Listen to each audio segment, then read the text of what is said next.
Hello and welcome back to Up the Villa. We are back talking about Aston Villa, about to play a game of football. The best feeling in life is having this football club back playing.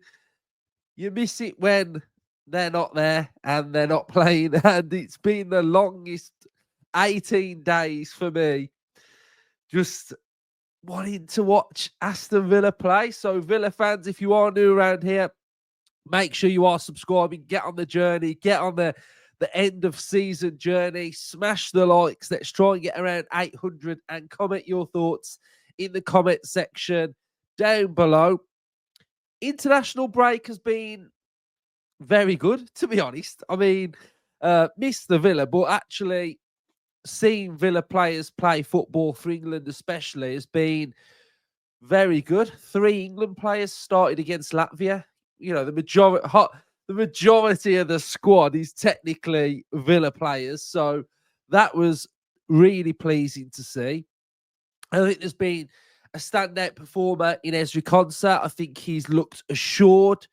I think he's grabbed to the shirt and kept hold of it. I think he should be Thomas Tuchel's first choice centre-back now. His performances were very good. If we have a little look at some of his numbers from the games that he's been playing, he just looked at home. He looked at ease. He looked like he belonged there.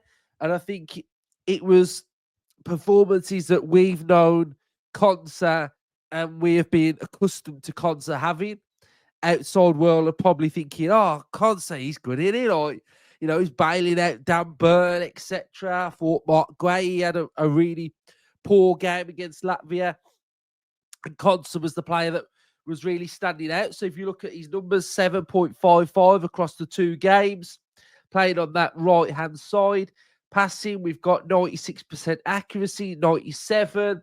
Defending, 3.5 ball recoveries. That was probably for when he was babysitting Dan Burn as well. 1 clearance. So Konsa played well, and I was just so happy to see him play there. Morgan Rogers got a start against Latvia as well. And again, I thought he looked really lively on the half turn, looked at home there, felt like he's really gave Tuchel a really good option to have in there if he's not going to go with sort of 2 out-and-out central midfielders and Bellingham. I think Rodgers has shown that he can play there. And one of the big things that I liked about the Rodgers performance, especially against Latvia, was Rodgers was more on the right-hand side. Now, for Villa, when Rodgers plays on the right, he's kind of struggled a little bit. So Rodgers being a little bit more comfortable for England on the right should in turn kind of give Rodgers the game state when he goes on the pitch of what he kind of needs to be doing when he's on the ball. Yes, it's 2 different teams, but Rodgers has spoke about Tuchel being a little bit like Emery with sort of how meticulous he is. So I think what I'm trying to say is that when you get into an area, it should now start to feel a little bit more comfortable for him rather than sort of you're going on the right, you don't normally play there, go and do a job there. But the fact that he's starting to at times get to be in a comfortable position on the right, I think it's going to be good for his footballing brain to acclimatise with being on that right-hand side. So this was his heat map for England as well. So you can see right-hand side drifting out there as well. Getting into the 18-yard box, very, very good. So Rodgers, again, really pleased with him. Rashford, I thought he's looked very, very lively in all of the games. At times, some of the quality just wasn't quite there. But what I will say, and one of the big factors, and Tuchel's alluded to this as well, is that beat your man, go again. Beat your man, go again. Beat your man, go again. If you lose the ball, keep going. And that's Rashford. He always keeps going, keeps trying. And I think that's a big part of Rashford's game, that he believes in his ability. And I think he did look a threat. I think at times where you're sort of in that low block and you're having to break that down, it is tough. But the fact that he he just kept going. I think he did fine, and he was tracking back. And I think the big thing about Rashford on this international duty is that he's got, what did he play last night? He played about 70-ish the game before, something similar. So minutes in the legs for Rashford will be good for Villa, because he has been sort of like lacking that game time with his time at Man United. So all in all, very good international break. Maatsen scored an absolute banger for the Netherlands, which was a great finish, great goal. Bailey scored a penalty. I think, from what I know, everybody's coming back in clean health. So perfect for Aston Villa. Right. So Preston, huge opportunity. Me and Justin did our episode a day or two ago talking about how important it is. And yeah, I'm just manifesting Wembley semi-final. We have to beat Preston. It's a huge opportunity for this squad to win a trophy, and it's one that I want us to be relishing, and intensity, and being just so on it on Sunday that we get the victory. So we are, this episode, going to take a look at Preston slightly. We're going to have a look at more of what Villa need to do against Preston, and how we break them down, and what type of patterns that we've got to be able to get into. But I am going to be going to Deepdale. Can't wait for it. I absolutely can't wait. I've been looking forward to this game. Well, all international break, really. So can't wait for it. Atmosphere is going to be great. It's going to feel, packing that one standout is going to be all Villa. So yeah, really looking forward to it. Right, so let's have a look then of what do Villa need to do in this game. So what I've got is, I've got some of the images from the game against Cardiff, because Cardiff at times were in a 5-3-2, and Preston's formation is a 5-3-2. So the resemblance is there. How I feel like the game state is going to be is that Villa dominate the ball. I think we dominate the ball. I think they look to sit in Preston, and it's about Villa breaking them down. Preston will look to transition. They are quite combative, quite physical, win those second balls, drive forward, look to get it forward as quick as they can, and then look to get a midfield runner to create opportunities. So that's how generally I think the game state is going to go. The important thing for Aston Villa within our possession is that when Preston are sitting in their structured shape, it's important for Villa to be able to find the right areas and also attack with urgency. So this was one of the moments against Cardiff, and it was the opportunity where Watkins was through and he sort of clipped it and it narrowly went wide. We've got Maatsen here. We've got Asensio. It's important that what we do against Preston is that we bypass the midfield and we look to get it into these areas through here as quick as we can, bypassing that midfield and getting into the open areas where we've got space. If Asensio starts, the player who starts off Watkins, that is a key position for me. So next up, we've got another image here and another opportunity, and it's about finding the player quickly. Once we get a runner going over to that direction, the ball player plays that ball. I think playing against a mid block, it's important that if you spot your runner, you play them in. I think one of the things that I noticed about Konsa for England was there was a couple of times in the game against Latvia where Bellingham made a run and Konsa saw the run. And once Konsa didn't pass, there was a few times where he put his hands up and he was like, sorry, like, I should have played you in. I think, just going back to Konsa at international level, I think that's the one area now where I think he's got to fine tune. That will make Konsa an elite player. And he played it in the first game, and I think he played it to Bellingham in the first game, and I was like, brilliant. but he's got to find that little click pass a little bit quicker. He's got to be sharper. He's got to play those passes early. That will propel Konsa's game with the ball. So just going back to this moment here, if a player's got the ball, you spot the run, you play the player in. It's vitally important that we do that. And again, similar sort of situation. We've got Rashford on the back line here. We've got Tielemans, ball over the top, play early. He's on his bike. Villa players will know that they have to go into these areas, peel off, and get into those dangerous areas. Here, it's a general playbook of what we're going to see from Preston. You've got your 5 at the back. You've got your 3 central midfielders, and then you've got your 2 pressers as well. With this formation, what generally you'll be able to see is that there'll be space on both of those flanks. Those are the areas that we can get into, because what happens, these players here have to come across a little bit more, so they've got more distance to travel. This player can engage quickly, but if we're able to play the ball out wide quickly, pop him in through there, then happy days for Aston Villa. Again, ball out wide, ball into the box as quick as we can. We get the runners in there. We've got bodies in there. We've got 4 players that want to get on the end of this as well. We've got a back post runner as well. Quality on the ball is very, very important. Another area that I think Villa generally do quite well is keep the opposition pinned in. It's very important that the opposition are pinned in, camped in, and we've got players all around the box here that just want to keep that ball in that zone, keep the ball moving, have those rotations, make those runs as well. We've got our defenders in there as well, our 2 centre-halves. So keep them pinned in is very, very important. Again, if we go with Bailey out wide, we've got a 1v1, a midfielder. He's coming across. Can we utilise this scenario quickly, move the ball, create those opportunities?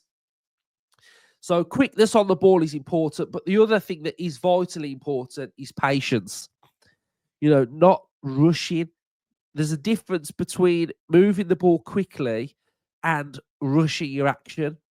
Rushing your action, playing that loose pass that then enables Preston to be able to break as well. So I think it's important that there's a difference between patience and playing quickly, because they are camped in. If we score in the 60th minute, 70th minute, just keep recycling the ball, keep doing the same things, keep making sure we've got our patterns that we're playing as well.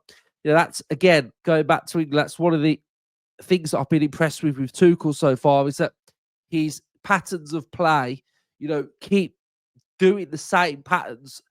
It's very important that you don't differentiate away from the actual game state plan. Yes, you can be an individual. Yes, you can be creative. Yes, you can create your own goal, etc. But being patient is very, very important as well. So we're going to touch on Maatsen, because I think he's coming into his own a little bit. And this game was important for Maatsen because he played inside, which is something in an area that I've really felt like ever since he came. Long-standing viewers will know that I've spoke about Maatsen playing inside and inverting for some time. He scored for the Netherlands, and I feel like he's starting to really get into these midfield areas. These are the areas now that I'm starting to see Maatsen popping up in a little bit. And I think he's an important player. And I think it's important to note that within every single Villa player that comes, there is always an adaptation period. Same with Maatsen, same with Tielemans, same with Marlon. Although I do think Marlon's had a little bit of, he's been injured. He was ill, wasn't he? So he was ill, and we felt like he was going to play in this game, and he was ill, and it was a bit frustrating. But time's on his side. He's not here for a good time. Hopefully, he's here for a long time, and patience is key, because we got 9 Premier League games, FA Cup games that he can play in. He's got a big part to play for Villa. So, Marlon, I think just patience is key. Patience is key. But we're talking about Maatsen then. So, Maatsen, I think personally, could be our game-changing unlocker when we're playing against a low block. And I'll tell you why. This is why. So, generally, this is Aston Villa's formation, isn't it? This is our formation. This is how we play. This is, on paper, what our formation looks like. So, we have got wide player. We've got back four, double pivot, shadow striker. Now, depending on who plays, sometimes it could be Bailey out wide. If it's Bailey out wide, and if Ramsey plays, Ramsey comes inside, you get your width, and this is how we look. So that's how that could look. If we go with Rashford and Bailey, then you know you're going to get 2 players out wide. So Bailey, Rashford. Fullback doesn't need to be doing this because your width is on the byline in Rashford. He will hug that touchline. He will hug that touchline as well. Now, what I think with an Emery system is you want 5 players across the front line, really. I think 5 generally now in football is the front 5, getting your front 5. So if we do the front 5 with Luca Dean as a winger fullback. So Luca Dean goes forward. You've got Ramsey in that pocket, Watkins, Rodgers, and Bailey. That would generally be your front 5, wouldn't it? So it kind of is hybrid in a way that your left back is actively acting as your winger. So that's where your width is coming from, and that's where you've got your front 5. Now, I think Villa with Maatsen go hybrid in a different type of way. And in turn, it could enable us to unlock central midfield even more. And against Cardiff, this is what happened with our team. So Rashford's out wide, striker, shadow striker. You've got a player that will be on that right-hand side. Now, we don't need the width from the left back anymore. So what happens is if we go into this situation here, and I think we could evolve it further to unlock this central midfield player or this one to get further forward and involved in the attack as well. So we'll use this one for an example. So it's not Olsen. Right. So Maatsen goes into central midfield. This player will be going into a central midfield position as well. Then we can enable everything to shovel across, and then we get that front 5 as well. So with Maatsen dropping into a midfield position, you've still got your midfield 2, but you've also added a midfielder now that could go and make that front 5 as well. And I think Maatsen helps us to be able to unlock this even further, because what will happen is you can have your 2 double pivots through there. These 2 will be camped in like this. So we camp in the opposition in their half. Maatsen can then also get involved in these areas as well. So then you're starting to have a front 6. And then you've got your protection through here where you're camped in your own half. This is something that I think we can evolve into. But it's also what we were seeing with Maatsen going into that attacking area anyway. And then you're creating more players that are going further forward. So Maatsen being comfortable playing centrally is very, very good because we're getting more options. He's quick. He can rotate well. And I think he's a player that he's going to grow into an Unai Emery system. I really do. If you go back to this one here, so something similar, but we haven't got enough players because I think we're on the break. So we've got Rashford, who's out wide. We've got Watkins, we've got Asensio, who's getting into that area, and then we've got Maatsen. So that's basically your front 4. You add a player that's going to be out wide as well. That's going to be your front 5. So Maatsen could be key in this game for me because I think he's starting to get more comfortable playing in there. if you go and have a look at how England were playing, you'd got Lewis Skelly, who was going in and making that midfield too with Rice, and then that's how they were attacking as well. So I think this is a position that could be key for Villa, and I do think it is going to evolve as we go and as we go into next season as well. So here now, what we've got an image of Preston on how they set up and how they play. Interesting that one of their best players, Kane Kesler-Hayden, will not be able to play against Aston Villa this weekend. So here we've got back five in this situation here. We've got 1, 2, 3 central midfielders, and then we've got the 2 up top. So again, if you're looking at this image here now of how they're set up, the areas that I'm looking at from a Villa point of view is this area, that area, behind these midfield players, and all around these areas. And we know that we can get an Asensio, we can get a Rodgers that'll be in that area, Bailey out wide, Whitf out wide with Rashford, and just really, really attack this Preston team. With their press, again, there are areas that I think Villa can try and exploit as well.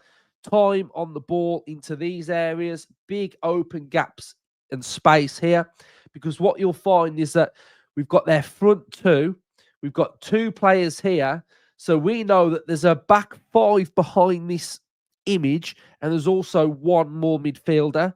So back 5 exposed, open space to exploit to go forward as well. So that's a little bit of how they're going to look like.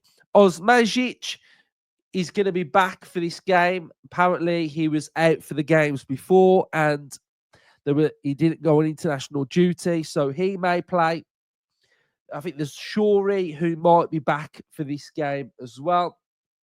So that's a little bit of a tactical look at how the 2 teams could look. If Villa get this right, Villa win. That's how I'm feeling about this game.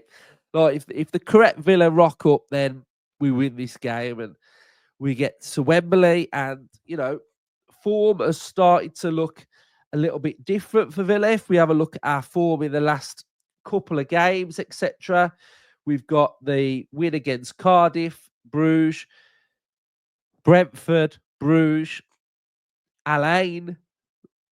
Oh, a win's a win, guys. Do you know what I mean? Like a win's a win. And then you're starting to look at it's green going into the big week fixtures against Brighton and Nottingham Forest. So all I want to see now is Villa winning games and a fully fit squad going into every single game for Aston Villa. So, yeah, good to be back. Good to be talking about Villa. Good to be talking about a game that's up and coming. We will have the predicted lineup with me, Ryan, and Hannah. That will be your next episode on the channel. We've got opposition preview coming, press conference reaction, and then we'll have content from the game as well. So up the Villa's back. Villa are back. If you've enjoyed this episode, make sure you are subscribing, smash the likes, and get involved in the comment section as well. So cheers, everyone. Up the Villa.